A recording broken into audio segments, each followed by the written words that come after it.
పల్లవి రాహుల్ని చాలా ఇష్టపడుతూ ఉంటుంది. ఆమె ఒకరోజు రాహుల్కి ముద్దు పెడుతుంది. దాంతో రాహుల్ ఎంతో ఆనందించి పల్లవితో మళ్ళీ ఇంకోసారి ముద్దు పెట్టు అని అడుగుతాడు. దానికి పల్లవి సిగ్గుపడుతూ తనకి ఎప్పుడు ముద్దు పెట్టాలనిపిస్తే అప్పుడే పెడతాను అని అంటుంది. ఒకరోజు రాహుల్ ఫ్రెండ్ అయిన మీరా రాహుల్ ని బాస్కెట్ బాల్ ఆడడానికి పిలుస్తుంది. దాంతో రాహుల్ కూడా ఆమెతో బాస్కెట్ బాల్ ఆడుతూ ఉంటాడు. ఇది పల్లవి చూసేసి చాలా కోప్పడి రాహుల్ ని అరిచేసి అక్కడి నుంచి వెళ్లిపోతుంది.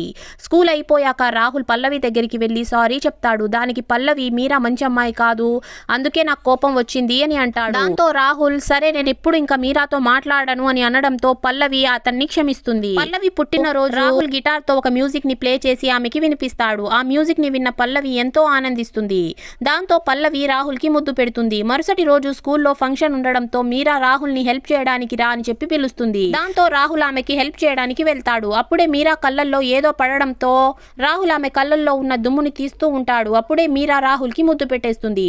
ఇదంతా పల్లవి చూసేస్తుంది. దాంతో రాహుల్ పల్లవికి నువ్వు అనుకున్నట్టు ఏమీ లేదు, అసలు నా తప్పు లేదు అని ఎంత చెప్పాలని ట్రై చేసినా కూడా పల్లవి అస్సలు వినకుండా ఏడుస్తూ నేను నిన్ను చాలా నమ్మాను, నువ్వు నన్ను మోసం చేశావు అని ఏడ్చుకుంటూ అక్కడి నుంచి వెళ్లిపోతుంది. రాత్రంతా రాహుల్ కి నిద్ర పట్టదు. అతను పల్లవి గురించి ఆలోచిస్తూ ఉంటాడు. దాంతో రాహుల్ పల్లవికి ఎలాగైనా సారీ చెప్పాలని చెప్పి గోడ దూకి ఆమె ఇంట్లోకి వెళ్తాడు. ఆ తర్వాత రాహుల్ పల్లవితో నేను ఆమె కళ్ళల్లో దుమ్ము పడిందని తీస్తూ ఉన్నాను, నువ్వు అనుకున్నట్టు ఏమీ లేదు అని అంటాడు. కానీ పల్లవి అస్సలు వినదు. దాంతో రాహుల్ ఏడ్చుకుంటూ పల్లవి కాళ్ళపైన పడి నిజంగా నేను ఎలాంటి తప్పు చేయలేదు, ప్లీజ్ నన్ను నమ్ము అని చెప్పి ఆమెని గట్టిగా కౌలించుకుంటాడు. దాంతో పల్లవికి రాహుల్ చెప్పేది నిజము అని అర్థమవుతుంది. ఆ తర్వాత వీళ్ళిద్దరూ కలిసి ముందులాగే ఉండడం స్టార్ట్ చేస్తారు. Please subscribe.